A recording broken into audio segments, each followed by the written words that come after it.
Uma boa noite, minhas irmãs, meus irmãos. Que a paz do Cristo continue a nos envolver. Nós estamos esta noite trazendo a consideração de vocês, dos seus corações, das suas mentes, uma reflexão em torno da busca da felicidade. E será que a doutrina espírita pode nos ajudar neste desejo particular, nesse desejo íntimo de cada um de nós? Quais será que devam ser os nossos objetivos ou os caminhos que nós devemos nos guiar para buscar este sentimento íntimo de paz interior ou esta felicidade que está marcada pela esta exuberância do espírito, pela alegria imorredora, por sentimentos e situações de prazeres eternos. E muitas vezes a felicidade ela vai ganhando para cada um de nós com o tempo contornos diferentes. Talvez nós não venhamos a nos ater no que venha a ser realmente a felicidade, mas nós buscamos algo que se exterioriza, que se manifesta talvez como um meio para o atingimento desse estado interior. A felicidade é um estado interno, um estado de espírito, muitas vezes difícil de se conceituar, mas às vezes a gente consegue identificar determinados traços, elementos, situações, circunstâncias, valores, ocasiões que nos levam à felicidade. E aí talvez por isso que seja também muito diferente a posição ou opinião das pessoas. Se nós fizermos uma enquete, fizermos um questionamento a todos vocês, a um grupo grande de pessoas, o que lhe traz felicidade? As pessoas vão elencar um rol de situações, de fatos, que vão levar até ela esse estado que talvez a gente tenha dificuldade de conceituar, que seja a felicidade. Mas a gente talvez tenha uma noção do que nos leva a ela, do que vem a ser esse estado. E aí a gente acaba confundindo este conceito de própria felicidade com aquela coisa, com aquela situação que nos dá esse estado de alma. Às vezes tem pessoas que podem dizer, não, a felicidade a gente atinge através de muito dinheiro, talvez. Olha, para ser feliz a gente precisa ter muito dinheiro, ter dinheiro. Porque como é que a pessoa vai ser feliz se não tem dinheiro? Esta é a história, dizem alguns. Da gente ser feliz sem dinheiro é aquele que não tem, que tem dificuldade de alcançar, de ter, mas a felicidade traz dinheiro. É só a gente olhar essas revistas bonitas, aquelas pessoas bem apresentadas, nos lugares maravilhosos, umas ilhas paradisíacas, vivendo rodeado de convites para ir para cá, jantares lá, aparecer em revistas, estar sempre viajando mundo afora. Olha só como é que dinheiro não traz felicidade. Mas a felicidade está estampada no rosto, nas feições dessas pessoas. Isto é felicidade. Olha só, aqueles que dizem assim, não, o dinheiro não traz felicidade. A gente pode rebater com uma outra assertiva ou afirmativa, dizendo, sim, o dinheiro não traz felicidade, tu tens razão, mas ele manda buscar, né? Diz, olha, ele não traz, mas ele tem o poder de mandar buscar. Diz, olha, eu vou ser feliz com aquilo, manda buscar, compra, eu tenho, eu posso, eu estou podendo, não é isso que a gente diz?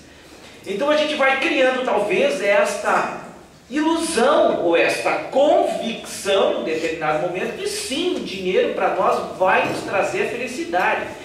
E boa parte de nós segue muito da nossa vida, da nossa existência, no caminho desta busca. Então a felicidade vem através do dinheiro, da conta, da poupança, cada vez mais esse dinheiro que a gente vai conquistando, isso é maravilhoso, isso traz a felicidade. E alguns talvez já vividos um pouco mais vão dizer assim, não, Velocino, mas já te deste conta que só o dinheiro por si só, ele não traz felicidade? Se é mesmo não traz? Não, eu me dei conta que só o dinheiro não traz felicidade, mas o que mais precisa além do dinheiro? Não, além do dinheiro precisa ser bonito também. Porque ter muito dinheiro e ser feio, quem é que vai querer gastar o dinheiro contigo, Velocino? Então tu tem que ter dinheiro e ser bonito também. Aí tu arruma com quem gastar esse dinheiro contigo, tu escolhe.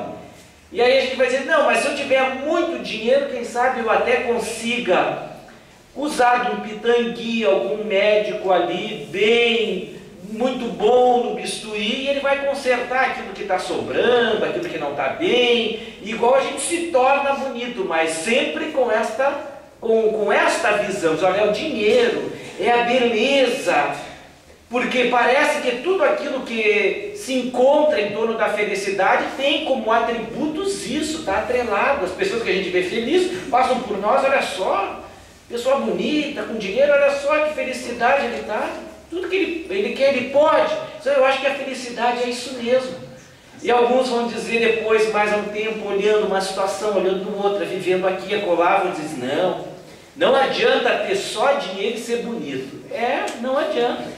Porque tu pode ter dinheiro, pode ser bonito e ser doente. O que vai adiantar todo esse dinheiro? O dinheiro que tu tem vai sair da tua mão, tu vai dar para a mão para os médicos, planos de saúde e tudo mais.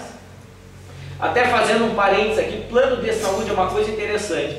Quem diz isso é Nuno Cobra, diz, olha, a gente deixa realmente de fazer planos de saúde, a gente faz planos de doença, porque os nossos planos de saúde é assim, olha, tem direito a 30 dias de UTI, olha que maravilha, que plano de saúde é esse, né? Diz, olha, tu tem quarto privativo no hospital, tu tem os melhores cirurgiões, pode fazer químio, pode fazer tudo que é exame, tomografia, planos de saúde, isso é plano de doença.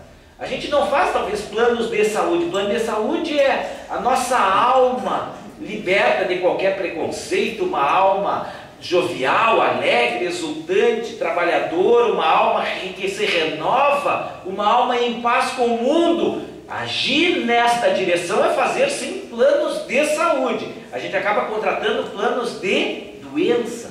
Mas enfim, estávamos dizendo que além de ter dinheiro, a gente acha que também precisa ser bonito, e além disso também tem que ter saúde para ser feliz. Olha, ter dinheiro, ser bonito e ter saúde. Talvez outros vão dizer, não, mas não adianta, você ter dinheiro, ser bonito, ter saúde, talvez tu possa ter problemas enormes em casa de relacionamento, também tem que aprender a se dar bem com as pessoas e tal. Quando vê, a gente está elencando, olha só quantas coisas.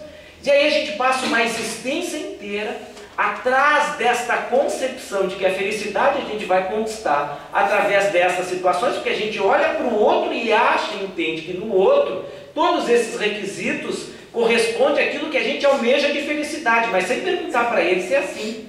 Porque geralmente a grama do outro é sempre mais verde que a nossa, né? O quintal do outro, as flores do outro é melhor do que para mim, do que as minhas, elas brotam melhor, elas são mais vivas, mais coloridas, mas a gente não vê que a pessoa acorda às 6 horas da manhã, troca a terra seguido, cuida do adubo, vai regar. A gente quer que elas vão surgindo assim do nada, sem muito esforço da nossa parte, e não é assim.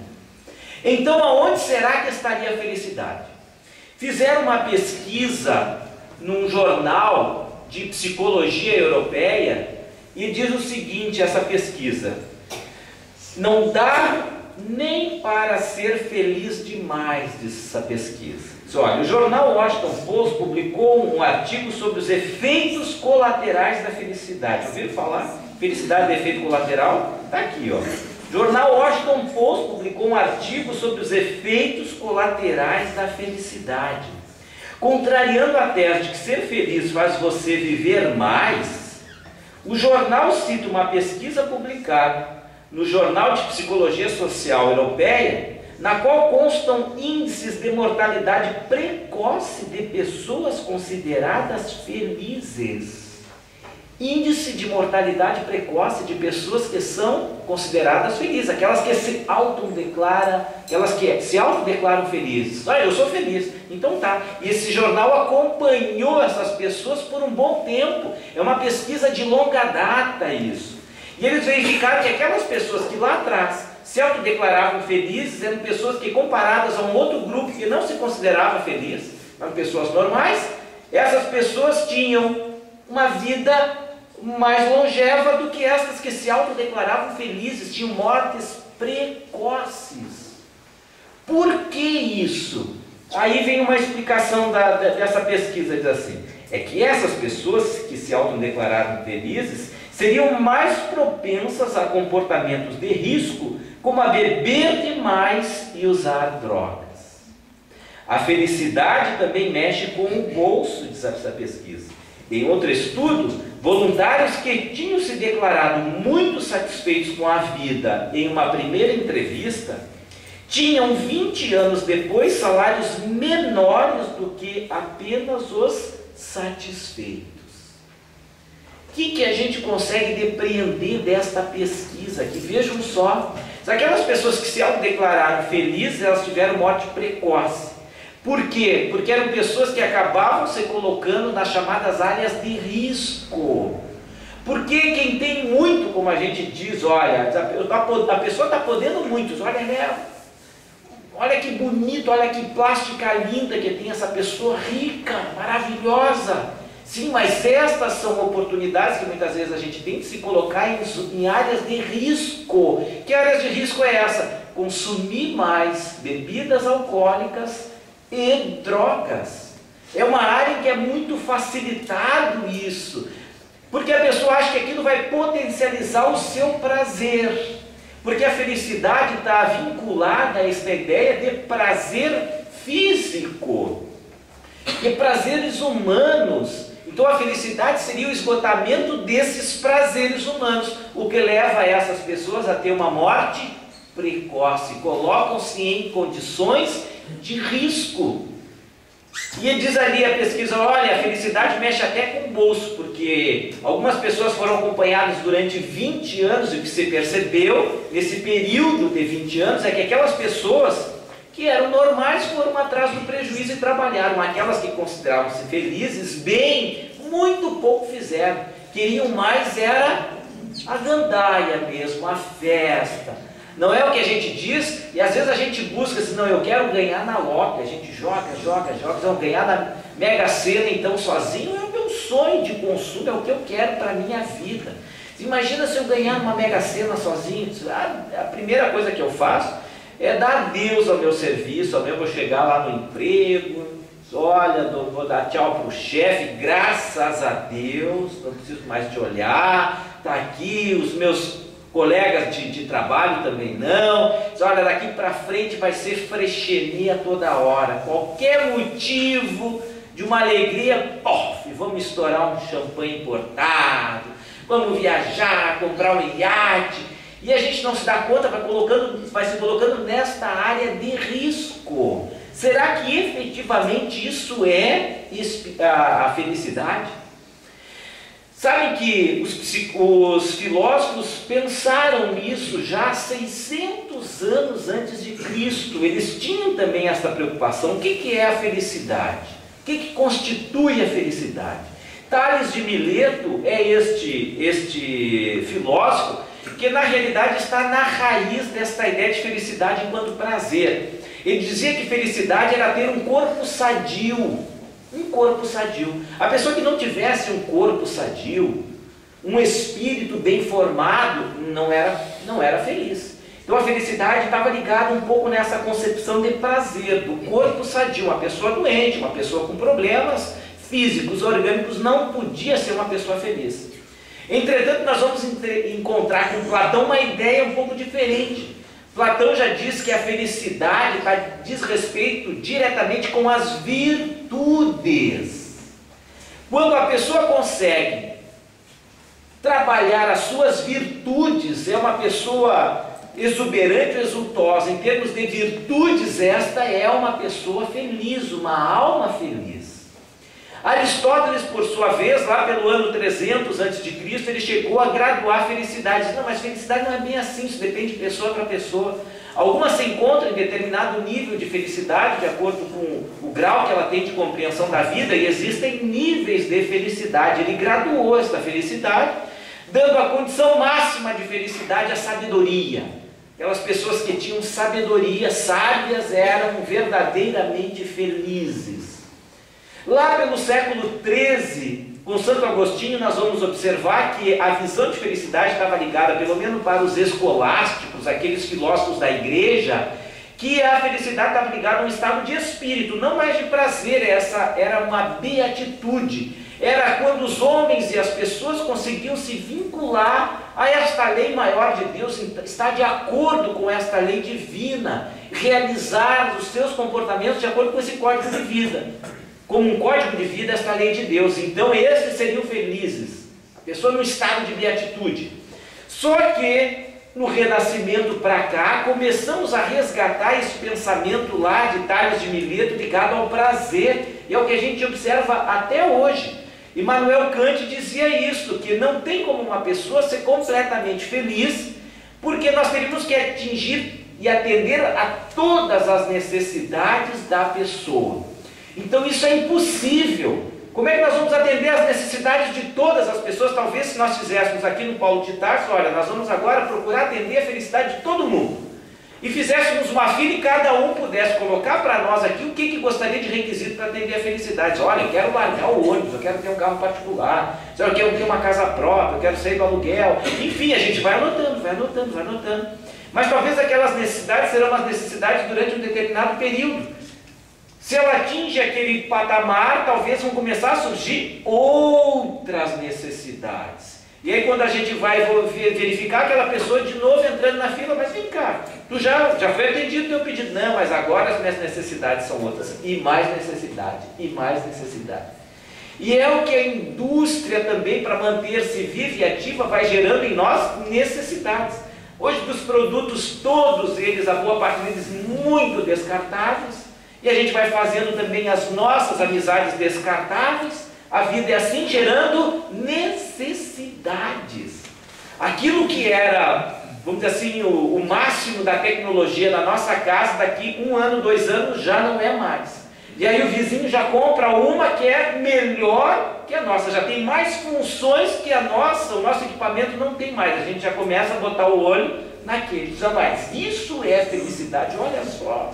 Poder ter isso tudo dentro de casa, não, eu tenho que me descartar disso aqui, tenho que adquirir aquilo lá. São necessidades. Quando é que isso termina? Nunca. Se nós formos nesse caminho, nós nunca atingiremos a felicidade. Era o que dizia Immanuel Kant.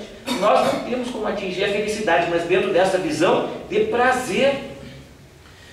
Outros diziam, como Schopenhauer era muito pessimista, ele disse, não, a vida é uma vida de sofrimentos e de dores.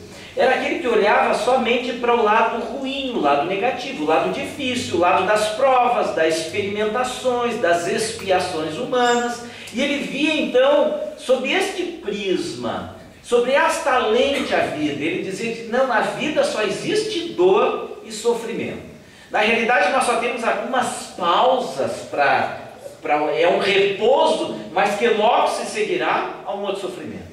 Quantos de nós, às vezes, não tem esse pessimismo recorrente? E a gente diz assim, agora a coisa parece que deu uma estabilizada, mas logo vai vir outra chapuletada. A vida vai me dar uma outra lambada pelas costas, porque é assim, a gente não pode estar bem que vem alguma coisa ruim. E a gente vai, muitas vezes, atraindo esse tipo de, através desse pensamento, algo que vem ao encontro daquilo que a nossa alma acaba esperando, expectando, pedindo, aguardando. Mas a doutrina espírita, o que pode nos ajudar em termos de felicidade? Onde é que nós encontramos na doutrina espírita algum caminho que possa nos ajudar a fazer luz neste tema? E nós vamos, na realidade, encontrar no Evangelho segundo o Espiritismo, capítulo 7, no item 6, uma resposta direta sobre isso. Os Espíritos não tergiversaram, eles não tangenciaram, eles não douraram a pílula, eles foram direto. Lá nesse capítulo 7, que fala, bem-aventurados os pobres de espírito. Alguns autores dizem o seguinte, que esse termo, pobres de espírito, ele se contrapunha a um outro termo da época, que era chamado homens de espírito. Homens de espírito, naquela época de Jesus, eram aqueles homens que conseguiam se sobressair bem na vida. Eram aqueles homens que tinham ganho poder, que tinham ganho destaque na sociedade. A que custas não cabe investigar, mas o que cabe verificar é que essas pessoas são pessoas de destaque na sociedade. Aquele que se torna uma pessoa de destaque na sociedade era um homem de espírito. Olha só, uma pessoa inteligente, chegou a este grau, a este posto, é um imperador, é um senador, é uma pessoa de espírito. pessoa de respeito. E vejam, a nossa história é uma história feita através desses homens de espírito. O que a gente estuda na história, a sucessão dos poderes é nada mais, nada menos do que a vida dos monarcas, das monarquias, das sucessões dos poderes, da briga pelo poder, é feita com base nos homens de espírito. E Jesus veio trazer uma grande lição, ele veio dizer assim: bem-aventurados os pobres de espírito. Pobres de espíritos é aqueles que não dão nome à história, é aqueles que não emprestam nada da sua vida ao contexto daquilo que se conta do que aconteceu, mas que são pessoas importantes demais para que a sociedade se fortaleça, se sustente, cresça, se desenvolva. Se não é através do trabalho daqueles operadores da vida incógnitos, que nós temos todos os serviços à nossa disposição, toda a comodidade ao nosso bem-estar. Quantos de nós estamos aqui aproveitando de luzes elétricas, das comodidades físicas estão aqui, das poltronas, enfim, e quantas pessoas incógnitas foram responsáveis para que estes bens estejam à nossa disposição agora? Não se conta a história por esses. E são pessoas que têm que dar duro, acordar cedo, cumprir uma jornada de trabalho intensa. E não se fala neles. Nós falamos dos homens de espírito. Olha, o doutor fulano de tal, o imperador não sei o que, o deputado não sei o que. E aí Jesus veio falar assim: não, bem-aventurados os pobres de espírito, deles é o reino dos céus. Daqueles que trabalham incognitamente.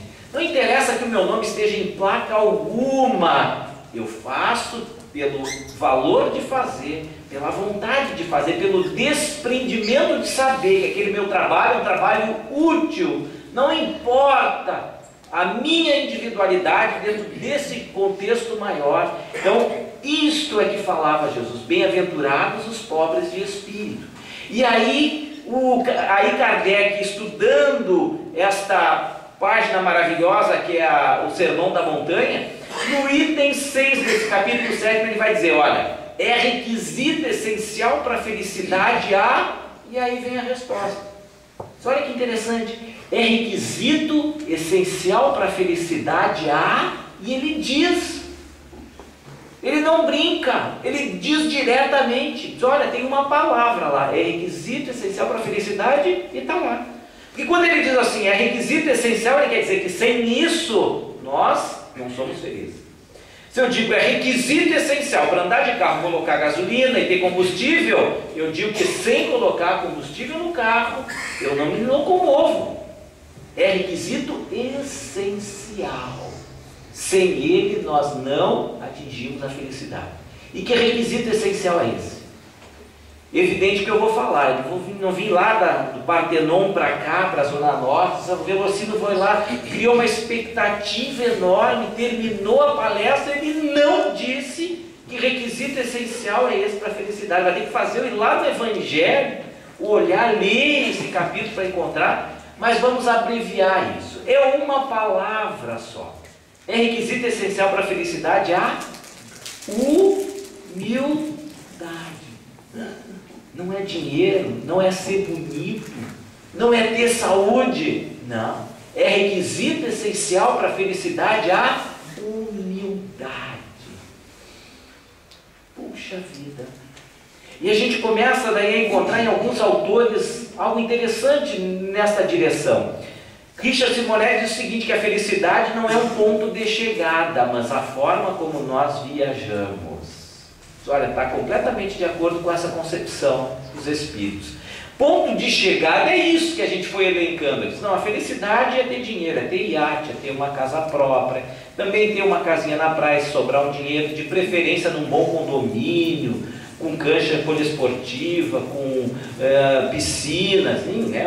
Já que eu posso escolher, então já vou escolher bem, né? Para não me arrepender depois, eu estou tendo a oportunidade de escolher, e a gente vai botando, mas isso, mas aquilo. É isso? Não é.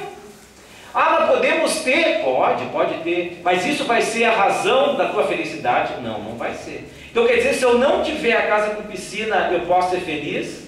Pode ser feliz. Então quer dizer que se eu não for bonito como eu gostaria de ser, um galã de novela, uma Miss do universo, se eu não for igual com aquelas medidas, eu vou ser feliz? Sim.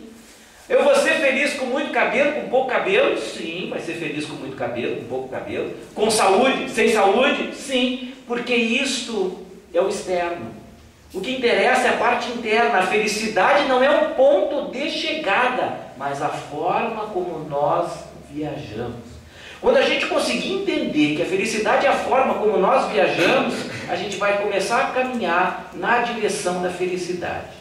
A felicidade não é ter tudo que a gente quer, porque ninguém consegue ter tudo. Ninguém consegue ter tudo.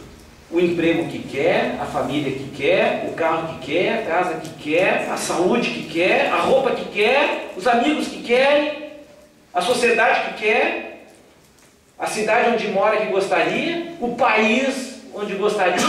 Não conseguimos. Até porque nós temos uma visão muito limitada de tudo isso.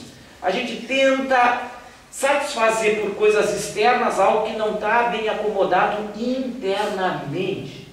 Tem filósofos que dizem o seguinte: olha, a nossa vida tem que ser uma essência de alegria que por situações pode estar pontilhada com algumas infelicidades momentâneas, mas a gente tem que ter felicidade interna, alegria interna.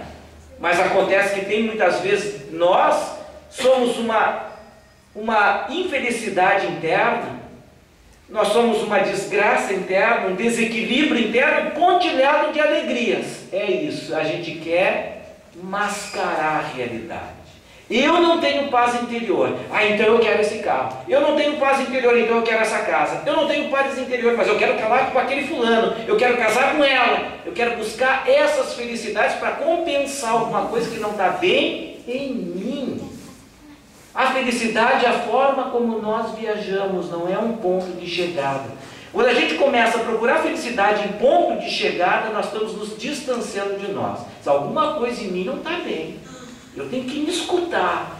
Eu estou querendo pontilhar a minha infelicidade com pontos de alegria, e às vezes é uma alegria ruidosa, para abafar aquele som de inconformidade que está dentro. Aquela alegria tem que ser uma alegria ruidosa, muitas vezes, para abafar aquela insatisfação interna. Agora, quando a gente caminha na direção da felicidade, como um modo de andar, de se conduzir, de transportar, a gente vai aproveitando a paisagem que vai aparecendo para nós a cada momento, porque aquela paisagem é importante para nós, no rumo, na conquista da nossa humildade. É requisito essencial para a felicidade a humildade. Sem ela, não seremos plenamente felizes. E o que vem a ser humildade? O que é ser humilde? Ser humilde não é se passar um verniz de humildade, é ter comportamentos dignos de alguém que consegue compreender e amar a vida, os outros, o próximo como a si mesmo. É estar em sintonia com as leis do Pai, compreender os desígnios dele para nós, porque na realidade, para a gente encontrar a humildade, Deus fez algo maravilhoso. Ele fez uma chave que abre uma porta que vai dar acesso à felicidade. Só que cada um de nós tem a chave com um desenho diferente. A chave não é a mesma para nós, ela é individualizada, porque cada um de nós tem uma necessidade de aprendizado no campo da humildade. Se eu sou vaidoso demais, se eu sou vaidoso de menos, se eu sou orgulhoso, soberbo, cada um de nós vai ter a chave da felicidade que precisa. Então a nossa existência é um exercício de entender o desenho desta chave para abrirmos a porta da felicidade, com a família que temos, com o corpo que temos, com a estrutura que temos, com o trabalho que temos. São os elementos para eu trabalhar a minha humildade e abrir esta porta definitiva da verdadeira felicidade. Às vezes a gente reclama demais da vida, não é? A gente está sempre reclamando, não, isso não está bom, precisava mais, isso não está bom, podia ser mais isso, mais aquilo. E aí eu me recordo uma ocasião, meu filho que hoje está com 21 anos, mas na ocasião estava com 5, 6 anos de idade, nós passamos uma tarde de domingo muito bonita, muito alegre. Naquele momento, naquela época, estavam surgindo os rollers, né? Aqueles patins diferentes, só com aquelas rodinhas no meio, de ponta a ponta, na sola daquele equipamento. E aí eu comprei para ele com 5 anos, a gente passou uma tarde brincando, ele tentando andar, a gente puxando, e sim, brincamos domingo à tarde, eu, a esposa e ele. Quando nós estávamos retornando para casa, já no final de tarde, ele teve a ideia de ir ainda na casa de um primo. Pai, vamos na casa do Bruno? Eu digo, mas filho, não dá para ir, já são quase 7 da noite. Nós temos que chegar em casa, tomar um banho, fazer um lanche, amanhã de manhã já é segunda-feira, tu tens que ir para o colégio, para a tua escolinha, o pai e a mãe vão trabalhar, não dá, vamos deixar no outro final de semana. O que ele fez? Ele começou a insistir, não pai, eu quero ir no Bruno, eu quero ir no Bruno. Diz, olha, não dá, Eduardo, o pai já te explicou, tu não conseguiu entender, e ele insistindo, eu digo, olha, encerrado, agora eu já cansei o que eu podia para te explicar e justificar, se tu não entendeu, agora tu vai entender nessa outra linguagem. Fim, chegou, acabou, não vamos no Bruno, não conversamos mais nesse assunto. Para que o beiço dele, ó, caiu, foi lá embaixo, né? Eu digo, mas meu Deus do céu, o que eu posso fazer para ajudá-lo a entender, a valorizar esses momentos que nós tivemos hoje à tarde juntos? Aí quando nós chegamos em casa, ele foi sair do carro e eu disse, não, para aí, Eduardo, não sai correndo assim. Pega o teu roller aqui, porque tu vai ter tempo, então como ele é pesado para ti, tu vai ter que subir escada até chegar lá em cima, tu vai ter tempo de pensar e agradecer os momentos que nós tivemos juntos hoje à tarde. Como foi bom, tu não está valorizando só pelo fato de não ir na casa do Bruno. Agora, não valeu nada do que nós passamos hoje à tarde. Isso é motivo para te deixar assim, de mal com o mundo, com teu pai, com a tua mãe? Não. Pega o teu roller e vai pensando nisso. Olha para trás o que já aconteceu. Isso não é motivo para tu estar alegre e feliz e não assim emburrado. Então aí quando chegar lá em cima, não deixa no meio da sala não. Põe lá no teu quarto, guarda direitinho, sabe o lugar, assim tu vai ter mais tempo de pensar. E quando eu pensei sobre isso, eu digo, mas meu Deus, se não é assim que muitas vezes nós agimos com relação à vida. A gente olha as coisas que estão acontecendo, não valoriza nada do que está acontecendo. Não, mas está me faltando mais isso, não, mas eu quero mais aquilo. E vai olhando para o lado, eu quero mais aquilo. E se a vida não me dá, se Deus não me dá, a gente fica bravo, né? O beiço cai lá embaixo e a gente age como uma criança. Mas Deus não me deu isso, eu queria isso. Ah, não, eu queria mais isso, né? Porque na realidade tu já tens muito, mas não valoriza. E se muitas vezes a gente não valoriza isso, que a divindade coloca à nossa disposição, muitas vezes ela pode, muitas vezes, ir suprimindo uma coisa ou outra. Então agora, tu não dá valor ao roller, então eu vou te tirar o roller aqui. O que vai acontecer? A gente se assusta. Ah, pois é, estava ali do teu lado, era motivo para tu poder caminhar numa outra direção. Não conseguiu perceber, quem sabe a vida vai talvez suprimindo uma coisa daqui, dali, para a gente ir acordando. A gente não consegue muitas vezes ter essa plenitude de agradecer a nossa vida, o que está acontecendo. A gente só olha o que está ruim, aquilo que a gente gostaria demais e não tem. Mas e tudo que está conspirando a favor, a nosso favor, na direção do nosso crescimento espiritual, nós não vamos agradecer. Nós não temos confiança em Deus, de que Ele é soberanamente justo e bom e que é o melhor para todos nós. Ora, se a minha vida é assim, boa parte é porque eu a fiz assim. Será que eu não posso fazer diferente? Deus não pode me ajudar, olhar de uma forma diferente? Mas se é coisas que nós não podemos mudar, não, então Deus assim quer. Mas o que eu posso fazer disso? Eu não posso transformar esse limão, como a gente diz, numa limonada? Então a gente tem que olhar a vida de uma outra forma. E isso é trabalhar humildade. É trabalhar humildade. Eu tinha um amigo no serviço que ele era uma pessoa muito positiva. As coisas aconteciam para nós muitas vezes, não, eu precisava mais isso, mais aquilo e tal. E ele, uma pessoa sempre muito tranquila, muito alegre, com um pouco que tinha, ele era uma pessoa extremamente alegre.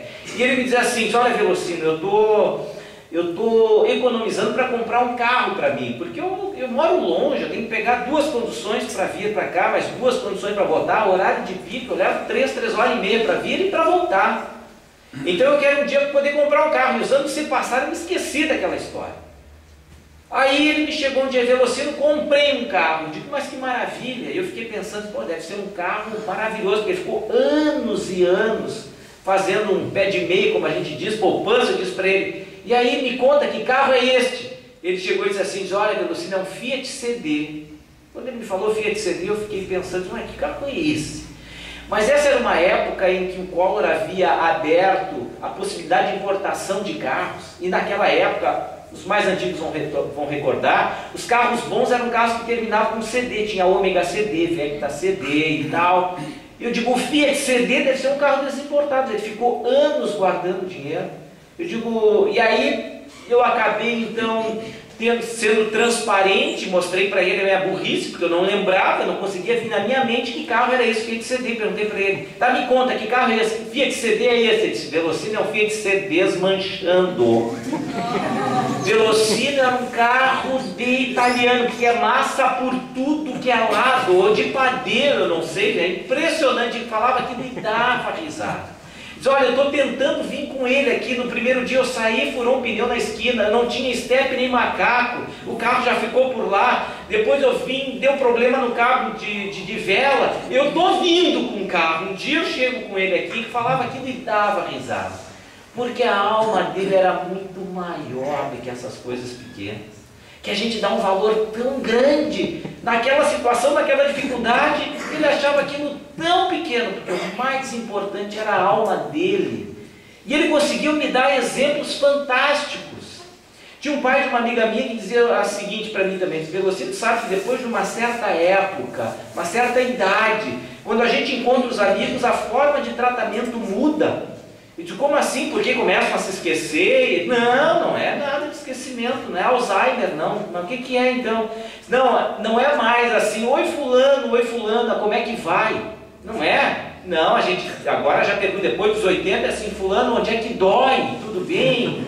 Onde é que dói? Porque um dia a dor está de um lado, está no ciático, depois vai para as costas, a rinha, a gente está sempre com um caderninho de médico, passando todo, olha esse neuro aqui, é uma maravilha. E assim ele falava que ele dava risada. Por quê? É uma forma de encarar com bons olhos aquele momento que é de todos nós. A gente não pode tudo, não é ponto de chegada, mas é a forma como nós viajamos. É o próprio Richard Simonetti que diz o seguinte, olha, nem quando as coisas estão muito difíceis, tu pode te apavorar. Porque isso está muito mal, até a doença não tem para que tu ficar praguejando. Mas como não? Não, mas olha aqui, ó. Tem médicos, a medicina, que estão à nossa disposição para tentar nos ajudar. Então, se o médico está buscando todos os recursos na busca da tua saúde, daqui a pouco tu vai ficar bom. Para que tu fica dessa forma tão irritado, amargurado? Se tu vai ficar bom logo ali adiante, e a pessoa vai dizer, mas eu posso não ficar bom. Se eu não ficar bom, eu vou morrer. Ah, é verdade. Bom, mas tu já pensaste que mesmo assim, tu piora, ninguém vai ficar aqui para Matusalém, então cada um de nós vai ter que morrer, tudo bem, tu vai morrer, mas pensa, tu vai morrer, tu vai para um lugar bonito, tu pode ir para o céu, aquele lugar maravilhoso, esse mundo foi um mundo de sofrimento, de dores, tu vai deixar essa carne, vai para um lugar maravilhoso, para que te lamentar, meu amigo? Aí ele vai dizer, não, mas já pensaste que eu posso não ir para esse lugar maravilhoso, que eu posso ir lá para o umbral, para o inferno? Pois é, mas lá também quando chegar tu vai encontrar tanta gente conhecida, até tu botar as fofocas em dia, tu já esqueceu e vai levando. E não é assim? Então se a gente começar a pensar assim, só estou passando mal, não, mas aqui, isso aqui vai, e vai pensando, daqui a pouco a gente está rindo e deixa passar. Aquela é, na realidade, o desenho que nós precisamos para deixarmos de sermos orgulhosos. Para a vida deixar de ser aquilo que a gente quer que ela seja, como se Deus fosse um capricho nosso, que a gente pedisse para Ele aquilo que nós quiséssemos e Ele tivesse que nos atender. Mas Ele atende da forma correta, para que nós quebremos o nosso orgulho. E é isso que nós precisamos para encontrar felicidade, quebrarmos o nosso orgulho. Aprendemos a amar a nós mesmos, amar aos outros em qualquer situação. Em qualquer situação. Aquela pessoa difícil que tem relações comigo é importante para mim, para a minha felicidade. É importante a presença dela na minha vida. Até porque se está sendo difícil é porque eu não estou conseguindo aceitá-la. Então tem alguma coisa em mim que repulsa ela. E essa coisa que está em mim ainda, que existe em mim, não é algo muito bom. E na realidade o amor abraça, o amor aproxima. Deus não tem senões com relação a nós. Aquele não gostei, já viu o jeito de Velocino falar, e o outro não é. O amor envolve. E a gente só ama verdadeiramente quando nós trabalhamos a nossa humildade. Quebrarmos o nosso orgulho, amarmos efetivamente. Para nós encerrarmos, meus irmãos, eu já estou passando um pouquinho do horário, vocês estão sendo bondosos demais comigo. Eu gostaria, nesta linha do amor, trazer uma poesia de Olavo Bilac sobre o amor. O amor é poético, o amor ele nos engrandece, o amor nos leva a compreender esse sentimento que extrapola as razões da vida, que extrapola muitas vezes o amar a natureza como um todo, a encontrar significado até nas coisas sem vida para nós, mas tudo é um significado no universo. Aí o Olavo Bilac diz o seguinte: ora direis ouvir estrelas, certo perdeste o senso, e eu vos direi, no entanto, que para ouvi-las muitas vezes desperto, e abro a janela pálida de espanto, e conversamos a noite inteira, enquanto a Via Láctea como um palho aberto cintila, e ao vir o sol saudoso em pranto, ainda as procuro pelo céu deserto. Direis ainda, tresloucado amigo, que conversas com elas? Que sentido tem o que dizes quando não estão contigo? E eu vos direi, amai para entendê-las, pois só quem ama pode ter ouvidos capaz de ouvir e de entender estrelas. Só quem ama pode ter ouvidos capaz de ouvir e de entender estrelas. Nós temos várias estrelas à nossa volta, precisamos ouvi-las e entendê-las para amá-las.